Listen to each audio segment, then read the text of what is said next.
എൻ്റെ വിഷയത്തിലേക്ക് വരികയാണ്. അതാണ് എൻ്റെ പശ്ചാത്തലം. ഇവിടെ പോർച്ചുഗീസുകാർ വന്നപ്പോൾ പ്രധാനമായിട്ട് അവരുടെ കച്ചവടമായിരുന്നു. വലിയൊരു ആരോപണം അവരെക്കുറിച്ച് പറയുന്നത് അവർ അത് കെ എം പണിക്കരും മറ്റുള്ളവരൊക്കെ ഭാവനയാണ്. ഒരു കയ്യിൽ കുരിശും മറ്റു കയ്യിൽ ബൈബിൾ എന്നൊക്കെ തോക്കും വാളെന്നാണ് പറഞ്ഞത്. വാസ്തവത്തിൽ ഞാൻ ഈ കഴിഞ്ഞ ഏതാനും വർഷങ്ങൾ മുമ്പ് പോർച്ചുഗീസ് അംബാസഡറെ കണ്ടപ്പോൾ അദ്ദേഹം പറഞ്ഞത് ആ കൺസെപ്റ്റ് തന്നെ it is A made up story. ഞങ്ങളിവിടെ പ്രധാനപ്പെട്ട അതിൻ്റെ ഉദ്ദേശം കച്ചവടം തന്നെയായിരുന്നു. കുരുമുളകും മറ്റ് സ്പൈസസും കിട്ടുക എന്നത്. രണ്ടാമത്തെ ഭാഗമായിരുന്നു മത പ്രചരണം. അതിലൊരു പശ്ചാത്തലമുണ്ട്. ഈ സ്പെയിനും പോർച്ചുഗലും തമ്മിലൊരു തർക്കം വന്നു. അന്ന് പോപ്പിന് വളരെ ആധിപത്യമുള്ള സമയമാണ്. അതായത് രണ്ട് കൂട്ടരും കൂടെ ഒരേ ഭാഗത്തേക്ക് പോയി കൺഫ്ലിക്റ്റ് വരരുത്. അപ്പോൾ അതുകൊണ്ട് ഒരു ഭൂരേഖയുടെ പടിഞ്ഞാറ് ഭാഗം സ്പെയിനിനും കിഴക്ക് ഭാഗം പോർച്ചുഗലിനും. പക്ഷെ അതോടൊപ്പം പോർച്ചുഗലിനൊരു ചില നിബന്ധനകളോട് കൊടുത്തു. അവിടുത്തെ ഈ ക്രിസ്തുമത പ്രചരണത്തിൻ്റെ ചുമതലയും ഉത്തരവാദിത്വവും നിങ്ങൾ ഏറ്റെടുക്കുമെന്ന് ഇതോടൊപ്പം. അങ്ങനെയാണ് പദ്രവാദോ റൈറ്റ്സ് അവർക്ക് വന്നത്. മെത്രാനെ നിയമിക്കാനായിട്ട് അവർക്കൊരു വോയിസ് ഉണ്ട് എന്നതിൽ കവിഞ്ഞ് കൂടുതലും അതിനകത്ത് ഉത്തരവാദിത്തങ്ങളായിരുന്നു. പള്ളിയെ സംരക്ഷിക്കണം, പള്ളി പണിയണം, അതിൻ്റെ ചിലവുകൾ വഹിക്കണം എല്ലാം. അത് നമ്മുടെ വിഷയത്തിൻ്റെ വേറൊരു ഭാഗം. വാസ്കോഡിഗാമ ഇവിടെ വന്നപ്പോൾ സാമൂതിരിയുമായിട്ടുള്ള ഏറ്റുമുട്ടൽ സ്വാഭാവികമായിട്ട് അന്നിവിടെ അറബി കച്ചവടക്കാരുണ്ട്. അറബി കച്ചവടക്കാർക്ക് യൂറോപ്യന്മാരിവിടെ വരുന്നത് അത്ര സൂചിച്ചില്ല. അവർക്ക് കുരുമുളക് വിൽക്കാൻ പാടില്ല എന്നുള്ള ഒരു സാമൂതിരിയെ കൊണ്ട് ഒരു പ്രഷറൈസ് ചെയ്യിച്ചു, നിർബന്ധം. അപ്പം അങ്ങനെ വന്നപ്പോൾ വാസ്കോഡിഗാമ കുരുമുളക് ശേഖരിച്ചു. മറ്റ് വിധത്തിൽ അറബികളുടെ എതിർപ്പുണ്ടായിട്ട് പോലും അതിവിടെ വരുന്നതിൻ്റെ 40 ഇരട്ടിയോളം ലാഭം ഉണ്ടാക്കിയെന്നാണ് രേഖപ്പെടുത്തിയിട്ടുള്ളത്. ഇവിടെ നിന്ന് 300ഓളം ആളുകളായിട്ട് വന്നിട്ട് അതിൽ 100ഓളം പേരെ ഇവിടെ എത്തിയുള്ളൂ. അപ്പം അതിൻ്റെ കെടുതികൾ മനസ്സിലാക്കി. അഗരീസ് മൊസാംബിക്കിലടുത്ത് താമസിച്ചു. 1.5 മാസം കൊടുത്ത ആദ്യത്തെ ജേണി. അതൊന്നും നമ്മുടെ വിഷയമല്ലെങ്കിൽ പോലും ചരിത്രത്തിലേക്ക് ഞാൻ പറ്റില്ല. അതെ. അപ്പോൾ ഇവിടെ അടുത്ത് അവർ കച്ചവടത്തിന് വേണ്ടിയുള്ള കച്ചവടത്തിൻ്റെ ഭാഷയിൽ പറഞ്ഞാൽ അവർക്ക് ലാഭമായിരുന്നു 40. അപ്പം അങ്ങനെ വന്നപ്പോൾ കൂടുതൽ ഇതിലേക്ക് ഇൻവെസ്റ്റ് ചെയ്യാൻ മുതൽ മുടക്കാനായിട്ട് മറ്റ് യൂറോപ്യൻസ് തയ്യാറായി. അങ്ങനെയാണ് 1500 പെദ്രോ അൽവാരസ് കബ്രാൾ മലബാറിലേക്ക് വരുന്നത്. പെദ്രോ അൽവാരസ് കബ്രാൾ കോഴിക്കോട് വന്നപ്പോൾ നേരത്തെ ഉണ്ടായ അനുഭവം അങ്ങേർക്കും ഉണ്ടായി. കാരണം അറബി കച്ചവടക്കാർ സാമൂതിരിയുടെ മേൽ സ്വാധീനം ചെലുത്തി. അതിൽ കൂടെ വന്ന 8 വൈദികരിൽ ഒരാളെ കരക്കിറങ്ങി, ഒരാളെ അവർ കൊല്ലുകയും ചെയ്തു. മറ്റു പോർച്ചുഗീസുകാരോടൊപ്പം കൊല്ലുകയും ചെയ്തു. അപ്പോൾ ഇനി ഇവിടെ നിന്നാൽ കൂടുതൽ മരണങ്ങൾ സംഭവിക്കും. വലിയൊരു ഫ്ലീറ്റായിട്ടാണ് വന്നിരിക്കുന്നത്. വളരെയധികം 13 കപ്പലിലാണ് അദ്ദേഹം വന്നതെന്നാണ് പറയുന്നത്. കബ്രാൾ. അങ്ങനെയാണ് ആ ബോംബാർഡ്മെൻറ്റ് നടത്തിയത്. പീരങ്കി വെടിവെച്ച് കാലിക്കറ്റിലും വലിയ നാശങ്ങളൊക്കെ ഉണ്ടാക്കി. കാരണം അദ്ദേഹത്തിൻ്റെ ഒരു കപ്പൽ മുക്കി അറബികൾ. അതിന് പ്രതികാരം ചെയ്താണ്. എന്നിട്ട് അദ്ദേഹം കൊച്ചിയിൽ വന്നു. പ്രായോഗികമായി കൊച്ചിയിൽ ആദ്യം വന്ന പോർച്ചുഗീസ് നാവികൻ കബ്രാളാണ്. 4-ാം തീയതി 1500 ഡിസംബർ 24 രാത്രിയിലാണ് അദ്ദേഹം കൊച്ചിയിലെത്തിയത് എന്നാണ് രേഖപ്പെടുത്തപ്പെട്ടുള്ളത്. അതിനെ തുടർന്ന് കച്ചവട സാധ്യതകൾ വർദ്ധിച്ചു. കുരുമുളക് ശേഖരണം. കൊച്ചി രാജാവ് അപ്പോൾ തക്കം പാർത്തിരിക്കുകയാണ്. കാരണം സാമൂതിരി കൊച്ചിയുമായിട്ട് എപ്പോഴും കൊച്ചിയെ ഒന്ന് ഒതുക്കി വെക്കണം, അദ്ദേഹത്തിൻ്റെ ഒരു അടിയാളായിട്ട് ഒതുക്കി വെക്കണമെന്നുള്ള ചിന്താഗതിക്കാരനായിരുന്നു. കൊച്ചിയിലെ മൂത്ത താവഴിയും ഇളയ താവഴിയും എന്നുള്ള 2 ഭാഗങ്ങളുണ്ട്. മൂത്ത താവഴിയെ സാമൂതിരി പ്രീണിപ്പിക്കുകയും ശരിക്കും അധികാരം കിട്ടേണ്ട ഇളയ താവഴിക്കാരെ അടിച്ചമർത്തുകയും ചെയ്തു. ഇളയ താവഴിക്കാർ പോർച്ചുഗീസുകാർ വന്നപ്പോൾ ഇതൊരു അവസരമായിട്ടെടുത്തു. അങ്ങനെ പോർച്ചുഗീസുകാരും ഇളയ താവഴിക്കാരുമായിട്ടുള്ള ബന്ധം കൂടുതൽ വരികയും പോർച്ചുഗീസുകാർക്ക് ഇവിടെ ഗോഡൗൺ പണ്ടികശാല കെട്ടാനും കുരുമുളക് ശേഖരണ കേന്ദ്രം കൊച്ചിയിൽ തുടങ്ങുവാനും ഒരു കോട്ട കെട്ടുവാനും ഒക്കെയുള്ള അനുവാദം കൊടുത്തു. പ്രധാനപ്പെട്ട ഒരു ചരിത്രത്തിൽ ഒരു തെറ്റിദ്ധരിക്കപ്പെട്ട ഒരു കാര്യം, മലബാറിൽ അതായത് കേരളത്തിൽ പോർച്ചുഗീസുകാർ ഒരു ഭാഗവും കൈയടക്കി വെച്ചിട്ടുണ്ടായിരുന്നില്ല.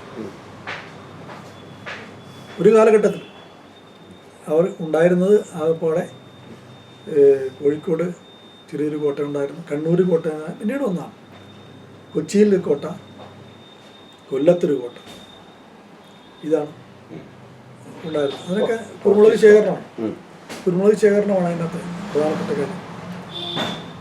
പക്ഷേ ഈ കുറച്ച് 100-200 പോർച്ചുഗീസുകാർ വന്നിട്ടുണ്ടെങ്കിൽ ഈ കോട്ടകളും കച്ചവട കേന്ദ്രങ്ങളും അവർക്ക് മുന്നോട്ട് കൊണ്ടുപോകാൻ സാധ്യമല്ലെന്നും ശത്രുക്കളെ നേരിടാനും സാധ്യമല്ലെന്നും വന്നപ്പോഴാണ് പിന്നെ കൂടെ വരുന്ന പോർച്ചുഗീസുകാർക്ക് തിരിച്ചു പോകുക എന്നുള്ള എളുപ്പമല്ല. ആദ്യത്തെ യാത്ര 10 മാസം എടുത്തെങ്കിൽ പിന്നെ 6 മാസം കൊണ്ട് ഇവിടെ എത്താവുന്നതായി. പെണ്ണുങ്ങൾ ഏതായാലും വരാൻ തയ്യാറായിരുന്നില്ല. ഈ സാഹചര്യത്തിലാണ് രണ്ടാമത്തെ പോർച്ചുഗീസ് വൈസ്രോയ്, ആദ്യത്തെ പോർച്ചുഗീസ് വൈസ്രോയ് അൽമേഡയായിരുന്നു, ഫ്രാൻസിസ്കോ ദി അൽമേഡ. അപ്പോൾ ഇന്ത്യയിലെ എസ്താദോ ദ ഇന്ത്യ പോർച്ചുഗീസ എന്ന് പറഞ്ഞത് ഇന്ത്യയിലെ പോർച്ചുഗീസ് സാമ്രാജ്യം, അതിൻ്റെ ആദ്യത്തെ വൈസ്രോയ് 1505 ഉള്ള ഫ്രാൻസിസ്കോ അൽമേഡയാണ്. 1509 രണ്ടാമത്തെ വൈസ്രോയ് അഫോൻസോ ഡി ആൽബുക്കർക്ക് വരുന്നത്. അഫോൻസോ ഡി ആൽബുക്കർക്ക് രാജാവിനെഴുതി ഇവിടെ പോർച്ചുഗീസുകാരുടെ ശക്തി കൊണ്ട് മാത്രം ഈ കച്ചവട കേന്ദ്രങ്ങളും മതപ്രചരണവും കൊണ്ടുപോകാൻ സാധ്യമല്ല. അതുകൊണ്ട് കൂടെ വന്ന സെയിലർമാർക്ക്, നാവികർക്ക് ഇവിടെ നിന്ന് നാട്ടുകാരായ സ്ത്രീകളെ കല്യാണം കഴിക്കുവാനുള്ള സൗകര്യം കൊടുക്കണം, അനുവാദം കൊടുക്കണം. ഇത് രാജാവ് 3 ഉപാധികളാണ് മുന്നോട്ട് വെച്ചത്. ഒന്ന്, പഴയ കാലത്തെ ഇമ്മോറലായിട്ട് അസന്മാർഗികമായിട്ട് നടക്കുന്ന പോർച്ചുഗീസുകാർക്ക് കല്യാണം കഴിക്കാൻ പാടില്ല, അവരിവിടെ കല്യാണം കഴിക്കുന്നത് അത് മോശമാണ്. ഇനി പോർച്ചുഗീസുകാർക്ക് ഇവിടുന്ന് കല്യാണം കഴിക്കാമെങ്കിൽ അത് ഇവിടുത്തെ പ്രമാണിമാരുടെ പെൺമക്കളും വെളുത്ത നിറമുള്ളവരായിരിക്കണം. പ്രമാണിമാരുടെ പെൺമക്കൾ എന്നുള്ളത് ശരി, വെളുത്ത നിറമുള്ളവരെ എവിടെ നിന്ന് കൊണ്ടുവരും? അത് അൽബുക്കർക്കിനൊരു വെല്ലുവിളിയായിരുന്നു. ഇപ്പം 1510 അൽബുക്കർക്ക് ഗോവ പിടിച്ചടക്കി. ഗോവ പിടിച്ചടക്കിയെന്ന് പറഞ്ഞാൽ ഇദ്ദേഹം അങ്ങോട്ട് പോയി പിടിച്ചടക്കിയതല്ല, അവിടെ നിന്നുള്ള ഹിന്ദു പ്രമാണികൾ അവിടുത്തെ ആദിൽ ഷായെ ഒതുക്കാൻ പോർച്ചുഗീസുകാരുടെ സഹായം തേടിയതാണ്. അങ്ങനെ അവിടെ ചെന്ന് ആ യുദ്ധത്തിൽ ആദിൽ ഷായെ പരാജയപ്പെടുത്തി അവിടെ നിന്ന് ഉള്ള അവരുടെ പട്ടാളക്കാരുടെ ചെറുപ്പക്കാരായ ഭാര്യമാരെയും പെൺമക്കളെയും ആണ് ഇങ്ങോട്ട് വെളുത്ത നിറമുള്ളവരായിട്ട് അവർ കിട്ടിയത്. അതിനും കൂടെ കല്യാണങ്ങൾ നടന്നിട്ടുണ്ട്. ഇവിടെ രേഖകളുണ്ട്, പോർച്ചുഗീസ് രേഖകളുണ്ട് ഇവിടെ കല്യാണം നടന്നതായിട്ട് എല്ലാ മതത്തിനും. അപ്പോൾ പിന്നെ കൂടുതൽ ആളുകൾ കല്യാണം കഴിക്കാൻ തയ്യാറായി വന്നപ്പോൾ 1511 മലാക്ക പിടിച്ചെടുക്കും അൽഫോൻസോ. അവിടെ യുദ്ധത്തിൽ തോൽപ്പിക്കപ്പെട്ട മരണപ്പെട്ട അവിടുത്തെ ഭടന്മാരുടെ ചെറുപ്പക്കാരായ ഭാര്യമാർ, പ്രായമായ പെൺമക്കൾ, അവർ 200ഓളം പേരെ കപ്പലിൽ കയറ്റി മലബാറിൽ കൊണ്ടുവന്ന് പോർച്ചുഗീസുകാരായ സ്ത്രീകളെ പോർച്ചുഗീസുകാർക്ക് കല്യാണം കഴിപ്പിച്ചു കൊടുത്തതായിട്ട് രേഖയുണ്ട്. കപ്പലിൻ്റെ പേരും രേഖപ്പെടുത്തപ്പെട്ടു. അന്ന് എന്ന് പറഞ്ഞാൽ 16-ാം നൂറ്റാണ്ടിൻ്റെ ആരംഭത്തിൽ ഇവിടെ കൊണ്ടുവന്ന പെണ്ണുങ്ങളുടെ വസ്ത്രം കെബായ എന്ന് പറയും. കെബായാണ് അവരിപ്പോഴും ധരിക്കുന്നത് അവിടെ. ആ കെബായ ഇപ്പോഴും കൊടുക്കുന്ന ആളിവിടെ ഉണ്ട്. ദ്വീപുകളിൽ ഒറ്റപ്പെട്ടു പോയി, അതിന് വേറെ ചരിത്രം വേറെ ഉണ്ട്. അപ്പോൾ അതിൽ നിന്നുള്ള മക്കളെയാണ് ഈ പോർച്ചുഗീസ് സന്തതി പരമ്പരയിൽപ്പെട്ട ആളുകളാണ് ആദ്യത്തെ പോർച്ചുഗീസ് ഇവിടുത്തെ സമൂഹം. അതിന് പേരുണ്ട്. പോർച്ചുഗീസിൽ സൊൽദാദോ എന്ന് പറഞ്ഞാൽ ബാച്ചിലർ, കസാദോ എന്ന് പറഞ്ഞാൽ മാരീഡ് മാൻ, കസാദോ. അങ്ങനെ കസാദൂസ് എന്ന് പറയുന്ന മാരീഡ് മെൻ അത് പോർച്ചുഗീസ് രേഖകളിൽ വളരെയധികം നന്നായിട്ട് രേഖപ്പെടുത്തി വെച്ചിട്ടുണ്ട്. അത് കൂടാതെ ഇവിടെ കച്ചവടത്തിന് ഇവിടെ തങ്ങിയല്ലോ, ഇവിടെ സെറ്റിൽ ചെയ്തു പല പല സ്ഥലങ്ങളായിട്ട് താമസിച്ചു. ആദ്യം പോർച്ചുഗീസുകാരുടെ കല്യാണം കഴിക്കണമെങ്കിൽ ചെയ്യുന്ന ആദ്യത്തെ സ്റ്റെപ്പ് എന്ന് പറഞ്ഞാൽ മറുപടി ഇവരെ വിവാഹം കഴിക്കാൻ തയ്യാറായി വരുന്ന സ്ത്രീകളെ മാമോദിസ മുക്കുക എന്നുള്ള ജ്ഞാനസ്നാനം കൊടുക്കുക. അതിനവരെ ഒരുക്കാനായിട്ട് കൂടെ വന്ന വൈദികർ അവരെ ഒരുക്കി അവരാദ്യം ജ്ഞാനസ്നാനം ചെയ്തു. അങ്ങനെ പള്ളിയിൽ കല്യാണം കഴിച്ച ക്രിസ്തുമത ആചാരപ്രകാരം കല്യാണം കഴിച്ച ആളുകൾക്കാണ് ഈ പോർച്ചുഗീസുകാർ അംഗീകാരം കൊടുത്തിട്ടുള്ളത്. അവരുടെ മക്കൾക്കാണ് പോർച്ചുഗീസുകാരുടെ സർനെയിംസ് ഉണ്ട്. പെൻ്റെ ഡയസ, ആ ഡയസ് എന്നുള്ള സർനെയിം എൻ്റെ മക്കൾക്ക് കിട്ടണമെങ്കിൽ അത് നിയമപരമായ കല്യാണത്തിലൂടെ ഉള്ളൂ, അല്ലാതില്ല. എന്ന് പറഞ്ഞാൽ ഇമ്മോറലായ ആൾക്കാർക്ക് കല്യാണം കഴിക്കാനായിട്ടൊരു അനുവാദമില്ല. അത് പോർച്ചുഗീസ് രേഖകളിലുണ്ട്. വിശുദ്ധ ഫ്രാൻസിസ് സേവ്യറിൻ്റെ റെക്കോർഡിൽ പ്രത്യേകിച്ച് പറഞ്ഞിട്ടുണ്ട് എങ്ങനെയാണ് ആ സമൂഹം ഇവിടെ ഞങ്ങൾ പഠിച്ചു. അതിൽ നിന്ന് ആദ്യം ഒരു സമൂഹം ഉടലെടുത്തു. ഈ സമൂഹത്തിൻ്റെ ഒരു പേരുണ്ടായിരുന്നു. ആദ്യം വന്ന ആളുകളെ വിളിച്ചിരുന്നത് ഫെറിങ്കി എന്നായിരുന്നു. ഫെറിങ്കി, അതെ. ഈ ഫെറിങ്കി എന്ന് പറഞ്ഞാൽ ഫോറിനർ എന്നാണ്. അതിന് വേറൊരു പേരും കൂടെ ഉണ്ട്, വേറൊരു സാഹചര്യം കൂടെ ഉണ്ട്. ക്രൂസൈഡ്സ് 12, 13 നൂറ്റാണ്ടുകളിലായിരുന്നല്ലോ കുരിശുയുദ്ധം. ആദ്യത്തെ കുരിശുയുദ്ധക്കാർ ഫ്രഞ്ചുകാരായിരുന്നു. ഫ്രഞ്ചുകാർ അറബികൾ വിളിച്ച പേരായിരുന്നു ഫ്രാങ്ക്. പിന്നെ ഫെറിങ്കി, ഫോറിനറായി. ഇവിടെ 8-ാം നൂറ്റാണ്ട് തുടങ്ങി ഇവിടെ അറബികൾ വന്നുകൊണ്ടിരുന്നു. അറബികളും ഈ പോർച്ചുഗീസുകാരുടെ അവരാണ് ആദ്യം തുടങ്ങി നാട്ടിൽ നിന്ന് കല്യാണം കഴിച്ചത്. അവരിന്നൊരു പ്രത്യേക വിഭാഗം മുസ്ലിംസിൽ മാപ്പിളമാരെന്നാണ് പറയുന്നത്. മാപ്പിളാസ്. അവരുടെ കളറും കൾച്ചറും രീതികളും വേറെയാണ്. മലബാർ മാപ്പിളമാർക്ക് അറബികളുടെ കളറും അറബികളുടെ കുറെ സംസ്കാരം എല്ലാം ഉണ്ട്. അതെ, ആ അറബികളാണ് ആദ്യം പോർച്ചുഗീസുകാരെ ഫ്രാങ്ക് എന്ന് വിളിച്ചതും ഫെറിങ്കി എന്ന് വിളിച്ചതും. ആ ഫെറിങ്കി വിളിച്ച് പിന്നെ പറങ്കിയായി. ഇപ്പോഴും ഫെറിങ്കി എന്ന് ഹിന്ദിയിലൊക്കെ പറയുന്നത് ഫോറിനർ എന്നുള്ള മീനിങ് ആണ്. അതങ്ങനെ പറങ്കി. ചരിത്രകാരന്മാർ ഈ സമൂഹത്തിന് വേറൊരു പേര് കൊടുത്തു, ലൂസോ ഇന്ത്യൻസ് എന്ന് പറഞ്ഞാൽ പോർച്ചുഗലും സ്പെയിനും ആദ്യം ഒറ്റ രാജ്യമായിരുന്നു. ഐബീരിയൻ പെനിൻസുല അല്ലെങ്കിൽ ലൂസിത്താനിയൻ പ്രോവിൻസ്. അപ്പോൾ അവിടുത്തെ തന്നെ ആയതുകൊണ്ട് ലൂസിത്താനിയക്കാർ ഇവിടെ വന്ന് കല്യാണം കഴിച്ചപ്പോൾ അവരെ ലൂസോ ഇന്ത്യൻസ് എന്നാണ് അവരുടെ അടുത്ത തലമുറയ്ക്ക് പേര് കൊടുത്തത്. അത് സമൂഹത്തിൻ്റെ ആദ്യത്തെ ഒരു പേരാണ്. പിന്നീട് ഇവിടെ 1663 ഡച്ചുകാരെ പോർച്ചുഗീസുകാരെ തോൽപ്പിച്ചു. അപ്പോൾ ഡച്ചുകാരും ഈ സമൂഹത്തിൽ നിന്ന് കല്യാണം കഴിച്ചു. കാര്യം ഇവിടെ ഓൾറെഡി ഒരു യൂറോപ്യൻ സന്തതി പരമ്പരയിൽപ്പെട്ടൊരു സമൂഹമുണ്ട്. അവരിൽ നിന്നാണ് ഡച്ചുകാർ കല്യാണം കഴിച്ചു. ആ സമയത്ത് ഡച്ചുകാർ കൊടുത്ത പേരാണ് ടൊപ്പാസസ്. ദ്വിഭാഷി എന്നുള്ള ഒരു പേരിൽ നിന്ന് വന്നതാണെന്നും അതല്ല, അക്കാലത്ത് ഇവർ തൊപ്പി ധരിച്ച് നടക്കുമായിരുന്നു. അങ്ങനെ തൊപ്പിക്കാരെന്ന് പറയും ടൊപ്പാസസ്. അതിപ്പോൾ സിംഗിളിലും സിലോണിലും ആ പേര് തന്നെ അവർക്ക് ഡച്ച് പീരീഡ് ടൊപ്പാസസ് 1795 ബ്രിട്ടീഷുകാർ ഡച്ചുകാരെ തോൽപ്പിച്ചു. ബ്രിട്ടീഷുകാരും ഈ സങ്കരവർഗത്തിൽ നിന്ന് കല്യാണം കഴിച്ചു. അപ്പോൾ അതിനിടെ കുറച്ച് ഫ്രഞ്ചുകാർ വന്നിട്ടുണ്ട്, ജർമ്മൻകാർ വന്നിട്ടുണ്ട്. ജർമ്മൻകാർ ഫൈനാൻസിയേഴ്സായിരുന്നു. അതായത് പോർച്ചുഗീസ് കപ്പലുകളുടെ ചിലവുകളും പലതും വഹിച്ചിരുന്നത് അന്നത്തെ ജർമ്മൻ മണി ലെൻഡേഴ്സ് ആയിരുന്നു പറയുന്നത്. പണം വേണമല്ലോ, അങ്ങനെ കുറേ ലാഭം അവരും പോയിട്ടുണ്ട്. അങ്ങനെ കുറേ ജർമ്മൻകാർ വന്നിട്ടുണ്ട് കുറച്ച്. പിന്നെ അതോടൊപ്പം ഫ്രഞ്ചുകാർ അന്നും ഇറ്റാലിയൻസും വന്നിട്ടുണ്ട്. ഇറ്റാലിയൻസ് നല്ല ഗൺ മേക്കേഴ്സാണ്, ഗൺസ്, വലിയ പീരങ്കികൾ ഉണ്ടാക്കിയെടുക്കാനായിട്ട് അവർ എക്സ്പെർട്സായിരുന്നു, വൈദഗ്ധ്യമുള്ളവരായിരുന്നു. അങ്ങനെ ആ ഇറ്റാലിയൻസിനെ ഇവിടുത്തെ പല നാട്ടുരാജാക്കന്മാരും ഉപയോഗിച്ചിട്ടുണ്ട്, നല്ല ഗൺസ് ഉണ്ടാക്കിയെടുക്കാൻ, പീരങ്കികൾ. അങ്ങനെ അവരും വന്നിട്ടുണ്ട്, ബ്രിട്ടീഷുകാരും വന്നിട്ടുണ്ട്. അപ്പോൾ കുറേ അധികം യൂറോപ്യൻസ് ഇവിടെ വന്ന് അവരെല്ലാവരുടെ ഒരു സങ്കരമായി ഇവിടെ. അപ്പം അങ്ങനെ വന്നു കഴിഞ്ഞപ്പോൾ ഈ പേര് പറ്റാതെ വന്നു. ലൂസിത്താനിയ പറ്റില്ല, ടൊപ്പാസ് പറ്റില്ല. അപ്പോൾ കൊടുത്ത പേരാണ് യുറേഷ്യൻസ്. അതെ, എൻ്റെ ഗ്രാൻഡ് ഫാദറിൻ്റെ ഡോക്യുമെൻ്റ്, ലാൻഡ് ഡോക്യുമെൻ്റ്, പറമ്പ് വാങ്ങിച്ചതിൻ്റെ രേഖയിൽ കൊടുത്തിരിക്കുന്നത് അന്ന് മതം എഴുതും, യുറേഷ്യൻ എന്നാണ്, അല്ലെങ്കിൽ ബ്രാഹ്മണൻ എന്നൊക്കെ അവർ കൊടുക്കുമായിരുന്നു. ഈ പേര് കൊടുക്കും, ജാതി പേര് അതിനകത്ത് കൊടുക്കുമായിരുന്നു. അങ്ങനെ രേഖകളുണ്ട്. ഇത് വളരെ കറക്റ്റായിട്ട് ഡോക്യുമെന്റഡ് ആണ് യുറേഷ്യൻസ് എന്ന് പറയുന്നത്. യുറേഷ്യൻസ് പിന്നീട് ഈസ്റ്റ് ഇന്ത്യ കമ്പനി വന്നു കഴിഞ്ഞപ്പോൾ ഈസ്റ്റ് ഇന്ത്യൻസ് എന്ന് പറയാൻ തുടങ്ങി. കാരണം ഈസ്റ്റ് ഇന്ത്യ കമ്പനിയുമായിട്ട് ബന്ധപ്പെട്ട് ജോലി ചെയ്തിരുന്നു.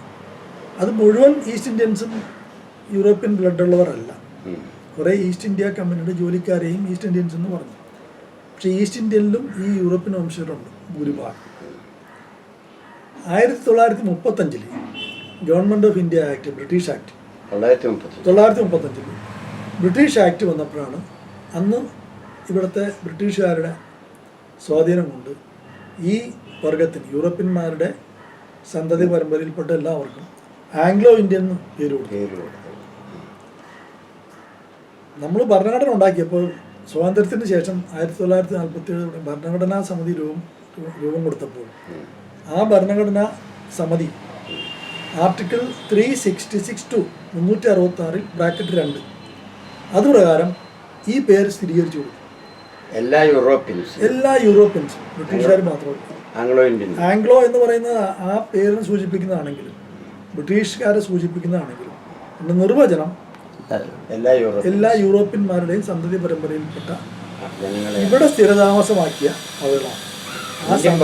അതെ, ആ സന്തതി പരമ്പരയിൽ പ്രത്യേകിച്ച് എടുത്ത് പറഞ്ഞാൽ മെയിൽ ലൈനിലായിരുന്നു, ഫീമെയിൽ ലൈനിൽ പറ്റില്ല.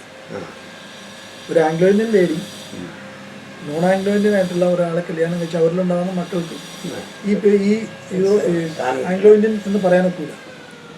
അതേസമയം ഒരു ആംഗ്ലോ ഇന്ത്യൻ വേറെ ഏത് സ്ത്രീകളെ കല്യാണം കഴിച്ചാലും ആ വിവാഹത്തിലുണ്ടാകുന്ന മക്കൾക്ക് അദ്ദേഹത്തിൻ്റെ പരമ്പര അവകാശപ്പെടാം, സർനെയിം ഇൻഹെറിറ്റ് ചെയ്യാം.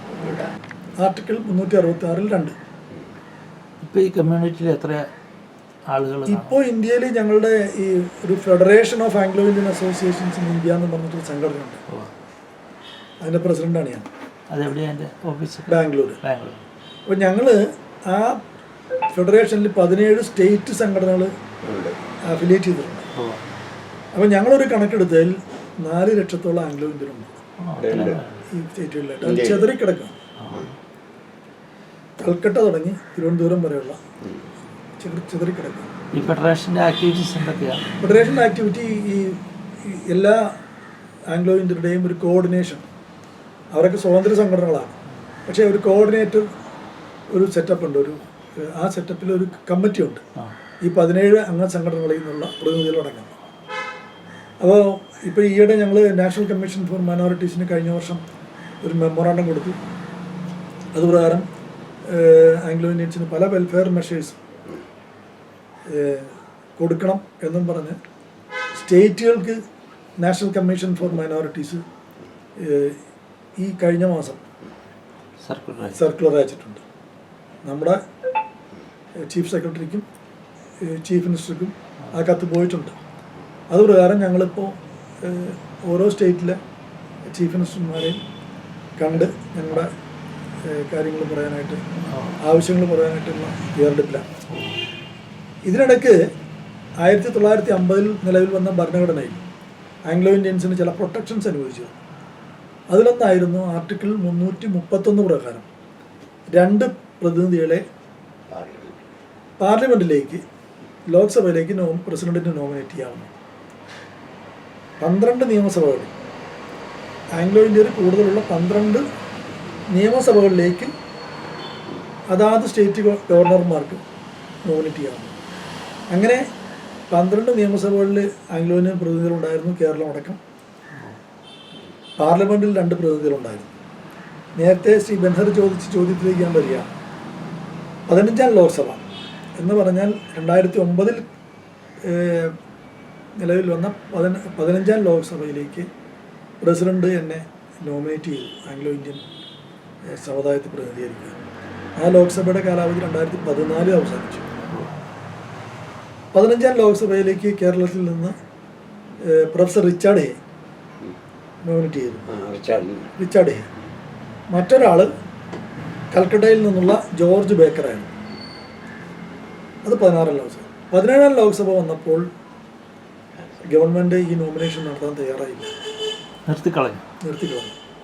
2020 അവർ ഒരു ബില്ല് കൊണ്ടുവന്നു. അതായത് ഈ SC/ST കോൺസ്റ്റിറ്റ്യുവൻസി ഉണ്ട്, ഇന്ത്യൻ്റെ കോൺസ്റ്റിറ്റ്യുവൻസി, ചിത്ര കോൺസ്റ്റിറ്റ്യുവൻസി, അതിലേക്കുള്ള article 334A, article 334B Anglo Indian, യാതൊരു കണക്കിൻ്റെയും പിൻബലമില്ലാതെ 2011 സെൻസസിൽ ആംഗ്ലോ ഇന്ത്യയുടെ അംഗസംഖ്യ, അതൊരു കാസ്റ്റ് സെൻസസ് അല്ലായിരുന്നു എന്ന് പറഞ്ഞാൽ, 2011 ഒരു കാസ്റ്റ് സെൻസസ് അല്ലായിരുന്നു. ക്രിസ്ത്യൻ എന്ന് പറയുന്ന കൂട്ടത്തിൽ 296 പേര് പറഞ്ഞു ആംഗ്ലോ ഇന്ത്യൻ എന്ന് പറഞ്ഞു. അപ്പോൾ അതവിടെ രേഖപ്പെടുത്തി. ആ 296 പേരെ ഇന്ത്യയിലുള്ളൂ എന്ന് ഒരു കണക്കുണ്ടാക്കി. അത് മാത്രമല്ല, ഇവർ വെൽ ഓഫ് ആണെന്ന് എന്ന് പറഞ്ഞാൽ ഇവർ വളരെ സൗകര്യമുള്ളതും സമ്പത്തും വളരെ സൗകര്യത്തിൽ ജീവിക്കുന്ന ആളാണെന്ന് കേന്ദ്രത്തിലെ നിയമമന്ത്രി പ്രഖ്യാപിച്ചുകൊണ്ട് അത് പാർലമെൻറ്റിൽ പറഞ്ഞുകൊണ്ടാണ് ഈ നോമിനേഷൻസ് നിർത്തലാക്കിയത്. അതിന് സാങ്കേതികമായിട്ട് ഒരു ശരിയായ നടപടി ആയിരുന്നില്ല അത്. കാരണം ഇത് 10 വർഷത്തിലൊരിക്കൽ 1950 വന്ന ഈ പ്രൊവിഷൻസ് SC/ST കോൺസ്റ്റിറ്റ്യുവൻസി പ്രകാരം SC/STക്ക് ചില കോൺസ്റ്റിറ്റ്യുവൻസീസ് റിസർവ് ചെയ്തുകൊണ്ടുള്ള 334A-യും 334B ആംഗ്ലോ ഇന്ത്യൻ നോമിനേഷനും ഒരുമിച്ച് 10 വർഷം കൂടുമ്പോൾ എക്സ്റ്റെൻഡ് ചെയ്തുകൊണ്ടിരുന്നതാണ്. അത് ഈ 334B വിട്ടുകളഞ്ഞിട്ട് 334A മാത്രം പാർലമെൻറ്റിൽ അവതരിപ്പിച്ചു. അപ്പോൾ ലോക്സഭയിലെയും രാജ്യസഭയിലെയും അംഗങ്ങൾക്ക് ഈ ബില്ലിനെ പിന്തുണയ്ക്കാതെ വേറെ നിവൃത്തിയില്ല. എന്നിട്ടും ലോക്സഭയിലും ഹൈബിയുടെ 20 മിനിറ്റാണ് സംസാരിച്ചത്. അദ്ദേഹം പറഞ്ഞു, എൻ്റെ പാർലമെൻ്ററി കോൺസ്റ്റിറ്റ്യുവൻസിയിൽ എറണാകുളത്ത് 20,000-ലധികം പേരുണ്ട് ആംഗ്ലോ ഇന്ത്യയിൽ. ഞാൻ അവിടെ നിന്ന് ജനിച്ചു വളർന്ന ആളാണ്. ഞാൻ പഠിച്ചത് ആംഗ്ലോ ഇന്ത്യൻ സ്കൂളിലാണ് ഇവിടുത്തെ. അദ്ദേഹം പഠിച്ചത് ഞങ്ങളുടെ സ്കൂളിലാണ്. അപ്പോൾ അത്രയും നേരിട്ട് അറിയാവുന്ന കാര്യമാണ്. KK രാഗേഷ് കണ്ണൂർ രാജ്യസഭയിൽ പറഞ്ഞു, എന്ത് കണക്കാണ് നിങ്ങൾ അവതരിപ്പിച്ചിരിക്കുന്നത്, ഇതിനെന്ത് പിൻബലമുണ്ട്? ഞാൻ കണ്ണൂരിൽ നിന്ന് വരുന്ന ആൾക്കാരാണ്, 100 കണക്കിന് ആംഗ്ലോ ഇന്ത്യയിൽ എനിക്കറിയാം എന്ന് പറഞ്ഞു. ഇതൊന്നും ഈ പറഞ്ഞ നിയമമന്ത്രിക്ക് ബാധകമല്ലായിരുന്നു. മൃഗീയ ഭൂരിപക്ഷം കൊണ്ട് വളരെയധികം MP-മാർ ഈ ആംഗ്ലോ ഇന്ത്യൻ നോമിനേഷൻ അവരെ ഇപ്പോഴും ഒരു ബുദ്ധിമുട്ടുകൾ അനുഭവിക്കുന്ന ഒരു കമ്മ്യൂണിറ്റിയാണ്. കേന്ദ്ര ഗവൺമെൻറ്റിൻ്റെ റിപ്പോർട്ടുണ്ട്. എനിക്കൊരു മിനിറ്റ് തന്നെയാണ് ഞാൻ ആ റിപ്പോർട്ട് എടുത്ത് കാണിക്കാം. ആ റിപ്പോർട്ടിൽ വളരെ വ്യക്തമായിട്ട് 2013 ഒരു സ്റ്റഡി നടത്തി. കൽക്കട്ട, ഹൈദരാബാദ്, ബാംഗ്ലൂർ, ചെന്നൈ, കൊച്ചി എന്നിവിടെ പ്രധാന കേന്ദ്രങ്ങളിൽ അന്നത്തെ കേന്ദ്ര സഹമന്ത്രി, മൈനോറിറ്റീസ് സഹമന്ത്രി നിനോങ് എറിഞ്ഞും IASR ഉൾപ്പെട്ട ഒരു സംഘം വന്ന് സ്റ്റഡി നടത്തി. വളരെ കൺവിൻസ് ആയിട്ടുള്ള ഒരു റിപ്പോർട്ടുണ്ട് സർക്കാരിന് മുമ്പിൽ. അത് അതിൻ്റെ ഒറിജിനൽ ഒരെണ്ണം ഞാൻ ഐ ബി അദ്ദേഹം പൊക്കി കാണിച്ചു ലോക്സഭയിൽ. ഈ റിപ്പോർട്ട് പ്രകാരം, നിങ്ങളുടെ റിപ്പോർട്ടാണിത്, ഇത് പ്രകാരം ഇതിൽ പറഞ്ഞിരിക്കുന്നത് എന്താണെന്ന് നിങ്ങൾ അറിയണം, നിങ്ങൾ പറഞ്ഞിരിക്കുന്നത് ശരിയല്ല എന്ന് പറഞ്ഞിട്ട് പോലും ഇതൊന്നും അവിടെ അവർ കണക്കിലെടുത്തില്ല. അങ്ങനെ ആ നോമിനേഷൻ നഷ്ടപ്പെട്ടു. ഞങ്ങൾ പല വഴികളും പറ്റി, പ്രസിഡന്റ് ഓഫ് ഇന്ത്യക്ക്, പ്രധാനമന്ത്രിക്ക്, നിയമമന്ത്രിക്ക്, ഹോം മിനിസ്റ്റർക്ക് എല്ലാവർക്കും നിവേദനങ്ങൾ അയച്ചിട്ട് ഇന്ന് വരെ അതിനൊരു മറുപടി. സാധാരണ ഇതിൽ ഞാൻ പാർലമെൻറ്റ് മെമ്പറായിരുന്ന ആളാണ്. ഇനി നിങ്ങൾ ആരെങ്കിലും ശരി എന്തെങ്കിലും കാര്യത്തിന് ഈ ഒരു മെമ്മോറാണ്ടം കൊടുത്ത് ഒരു ലെറ്റർ അയച്ചാൽ ഒരു സെക്രട്ടറി എങ്കിലും ഒപ്പിട്ട് ഒരു മറുപടി നിങ്ങൾക്ക് കിട്ടും, ഈ സാധനം കിട്ടിയെന്ന് പറഞ്ഞിട്ട്. അങ്ങനെ പോലും ഒരു അക്നോളജ്മെൻറ്റ് രജിസ്റ്റർ ചെയ്ത് അയച്ച ഈ മെമ്മോറാണ്ടങ്ങൾക്ക് ഇതുവരെ കിട്ടിയിട്ടില്ല. എന്ന് പറഞ്ഞാൽ ഇത് മുഴുവൻ ഈ എന്താ പറയുക, മൃഗീയ ഭൂരിപക്ഷം കൊണ്ട് ഈ നമ്മുടെ ഭരണ സംവിധാനം മുഴുവൻ അവഗണിച്ച് തകർത്ത് വെച്ചിരിക്കുകയാണ്. ഞാൻ രാഷ്ട്രീയത്തിലേക്ക് പോകുന്നില്ല, രാഷ്ട്രീയം പറയാണെങ്കിൽ ഒത്തിരി പറയാം. അപ്പോൾ ഞങ്ങൾ ഒരു കൊച്ചു സമുദായത്തോട് കടുത്ത അവഗണനയാണ് കാണിച്ചിരിക്കുന്നത്. ഇത് ഒട്ടും നീതീകരിക്കാവുന്നതല്ല. ഒരു ജനാധിപത്യ സംവിധാനം ഇവിടെ നിലവിൽ വരികയാണെങ്കിൽ അത് വീണ്ടും ഇത് ഞങ്ങളുടെ കാര്യങ്ങൾ പഠിച്ചു വിട്ട് മതി. ഞങ്ങൾ പറഞ്ഞു 338 ആർട്ടിക്കിൾ 338 പ്രകാരം ആംഗ്ലോ ഇന്ത്യയുടെ ഒരു സ്റ്റഡി നടത്താനായിട്ട് ഭരണഘടനയിൽ തന്നെ ഒരു പ്രൊവിഷനുണ്ട്. ഇങ്ങനെ ഒരു സ്റ്റഡി നടത്തണമെന്ന് ഞങ്ങൾ കഴിഞ്ഞ 10 വർഷമായിട്ട് കേന്ദ്രത്തിലെ മൈനോറിറ്റി വകുപ്പിനും മന്ത്രിക്കൊക്കെ നിവേദനം കൊടുത്തിട്ട് അതിനുപോലും അവർ തയ്യാറായിട്ടില്ല. അതിൽ ഏറ്റവും വലിയ രസം, മറാത്ത സംവരണം സുപ്രീം കോടതിയിൽ വന്നപ്പോൾ ഇവർ പറഞ്ഞു, കേന്ദ്ര ഗവൺമെൻറ് ഒരു അഫിഡവിറ്റ് ഫയൽ ചെയ്തു, 2011 സെൻസസ് ഇങ്ങനെയുള്ള റിസർവേഷൻ കാര്യങ്ങൾക്ക് ഉപയോഗിക്കേണ്ട, അത് ശരിയല്ല, ആ കണക്കുകളൊന്നും ശരിയല്ല. അപ്പോൾ പിന്നെ ഞങ്ങളുടെ കാര്യത്തിൽ അങ്ങനെ ശരിയായി, ഞങ്ങളുടെ കാര്യത്തിൽ അങ്ങനെ ഒരു കണക്ക് കോട്ട് ചെയ്തു. അപ്പോൾ സൗകര്യം പോലെ മറാത്ത സംവരണം നിഷേധിക്കാൻ 2011 സെൻസസ് ശരിയല്ല എന്ന് പറഞ്ഞതും 296 ആംഗ്ലോ ഇന്ത്യയിലേ ഉള്ളു 2011 സെൻസസ് പ്രകാരം എന്ന് പറഞ്ഞ് ഞങ്ങളുടെ സംവരണം നിഷേധിച്ചതും ഒരേ ഗവൺമെൻറ്റാണ്. അതാണ് അതിൻ്റെ ഒരു വിരോധാഭാസം. അപ്പോൾ സമൂഹം, എന്നെ കേൾക്കുന്ന ശ്രവിക്കുന്ന സമൂഹം ഞങ്ങളൊരു യാഥാർത്ഥ്യബോധത്തോടെയും നിങ്ങളുടെ ആ ഒരു സഹായവും സഹകരണവും സഹതാവും അറിയിക്കുന്നൊരു സമുദായമാണെന്നും ഞാൻ അറിയാൻ ആഗ്രഹിക്കുകയാണ്. ഇത്തരം ഒരു കൂടിക്കാഴ്ചയ്ക്ക്, ഒരു അഭിമുഖത്തിന് തയ്യാറായ ഈ ചാനലിന് ഞാൻ നന്ദി പറയുന്നു. NGO ചാനലിന് ഞാൻ നന്ദി പറയുന്നു. ഇനിയും ഇത്തരത്തിലുള്ള ശ്രമങ്ങൾ ഉണ്ടാവുകയാണെങ്കിൽ ഏതൊക്കെ തരത്തിലുള്ള സ്ഥാപനങ്ങളാണ് ഇപ്പം നമ്മുടെ കമ്മ്യൂണിറ്റി നടത്തുന്ന സ്കൂളുകളല്ല? ഞങ്ങൾക്ക് ഇവിടെ കേരളത്തിൽ തന്നെ 11 എയ്ഡഡ് സ്കൂളുകളുണ്ട്. അതിൽ ഒരു higher secondary, 2 high school, 3 UP school, ബാക്കി പ്രൈമറി സ്കൂളാണ്. 1945 തുടങ്ങിയതാണ്. കോളേജുകളില്ല. ഇനി ഓൾ ഇന്ത്യ തലത്തിൽ ഒത്തിരി സ്കൂളുകളുണ്ട്. ഫ്രാങ്കാനി സ്കൂളുകളുണ്ട്, 3 ഫ്രാങ്കാനി സ്കൂൾ വളരെ റെപ്യൂട്ടഡായിട്ട് നടത്തുന്നത്. അതുകൂടാതെ 100-ലധികം ആംഗ്ലോ ഇന്ത്യൻ സ്കൂളുകൾ പ്രൈവറ്റായിട്ട് നടത്തുന്നു. അതിൽ പഠിച്ച പല ആളുകളും ഭരണകക്ഷിയിലും പ്രതിപക്ഷത്തും ഒക്കെ ഉണ്ട്. ഇൻഡസ്ട്രിയിൽ നോക്കുകയാണെങ്കിൽ ഇപ്പോൾ കേരളത്തിൽ തന്നെ 1955 തുടങ്ങിയ സദേൺ കോളേജ് ഓഫ് എഞ്ചിനീയറിംഗ് ഉണ്ട്, എയറോനോട്ടിക്കൽ എഞ്ചിനീയറിംഗ്. അതിപ്പോഴും നടത്തുന്നു. സൗത്ത് ഇന്ത്യയിലെ ആദ്യത്തെ ഇൻസ്റ്റിറ്റ്യൂഷനാണ് എയറോനോട്ടിക്സ്. അത് തുടങ്ങിയത് അന്നത്തെ ഞങ്ങളുടെ MLA ആയിരുന്ന സ്റ്റാൻലി ലൂയിസാണ്, SP ലൂയിസ്. ഇപ്പോൾ അദ്ദേഹത്തിൻ്റെ 3ാമത്തെ തലമുറയാണ് കോളേജ് നടത്തിക്കൊണ്ടുപോകുന്നത്.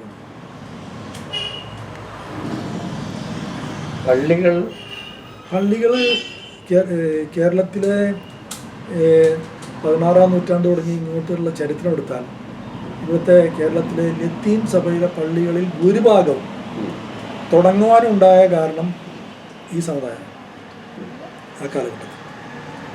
പിന്നെ ആംഗ്ലോ ഇന്ത്യയിൽ വെച്ച് കൊടുത്ത പള്ളികളുണ്ട്. ഞാൻ ഈ കഴിഞ്ഞ നവംബറിൽ ചണ്ഡീഗറിൽ പോയപ്പോൾ കോടികൾ മുടക്കി അവിടെ ഒരു വിദ്യാഭ്യാസ സ്ഥാപനം നടത്തുന്ന ഒരു ഹാർവാർഡ്, അദ്ദേഹത്തിൻ്റെ താങ്ക്സ്, നന്ദി സൂചകമായിട്ട്, അദ്ദേഹത്തിന് രോഗശാന്തി ലഭിച്ചതിൻ്റെ അദ്ദേഹത്തിന് നന്ദി സൂചകമായിട്ട് കോടികൾ മുടക്കിയ ഒരു പള്ളിയാണ് ചണ്ഡീഗറിൽ അദ്ദേഹം ഇപ്പോൾ അങ്ങനെ കാര്യമായിട്ടില്ല. എന്നാലും ആദ്യകാലത്ത് ഞങ്ങൾ വയനാട്ടിൽ കയറുമ്പോൾ നാട്ടിൽ എല്ലാം കൊടുക്കും, കുറച്ച് പണിക്കാർ ഇവരൊക്കെ ഉണ്ട്. ഇപ്പോൾ വയനാട്ടിൽ ചെല്ലുമ്പോൾ നമ്മൾ വന്ന് വളരെ കുറഞ്ഞ ആൾക്കാരുണ്ട്, കുറേ ഉണ്ടായിരുന്നു. അവർക്കൊക്കെ ഞാൻ തന്നെ സഞ്ചിയിലായിട്ടൊരു അപ്പമായിട്ട്. അതാണ് അതിൻ്റെ ഒരു ഇതാണ് നിങ്ങളിപ്പോൾ പറഞ്ഞത്, അപ്പം മുന്നിൽ കൊടുക്കുന്നു അതിനോട്. അപ്പോൾ അത് വളരെ സന്തോഷം. അപ്പം ഞാൻ നമ്മൾ പിതാവിനെ കണ്ടിട്ട് ജയിച്ചിട്ടുണ്ട്. സാറ് ഭരണം മാത്രമല്ല